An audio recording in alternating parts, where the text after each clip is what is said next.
ఈరోజు తాండూరు పట్టణంలోని ఆదర్శ నగర్లో కట్టమైసమ్మ అమ్మవారి ఆశీర్వదించి ముందుగా నవరాత్రి శుభాకాంక్షలు, దాంతోపాటు బతుకమ్మ కూడా శుభాకాంక్షలు.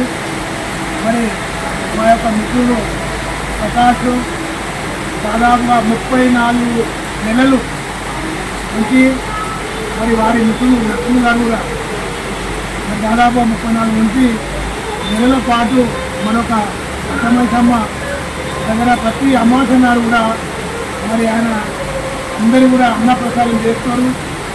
వారి కుటుంబాలకు మరి ఎంత సేవ చేస్తున్నారు కాబట్టి అమ్మవారి దయవుడికి మరి ఎవరైతే భక్తులు ఆ భక్తులు కూడా అందరూ కూడా మరి అమ్మవారి దయగానే ఈ 9 రోజులు కూడా నవరకాలు మనం అందరం కూడా ఐక్యత ఉండి మరొక హిందూ సాంప్రదాయం ప్రకారం పండుగ అందరం కూడా జరుపుకోవాలని కోరుకుంటూ జై హింద్, జై కట్టమైసమ్మ.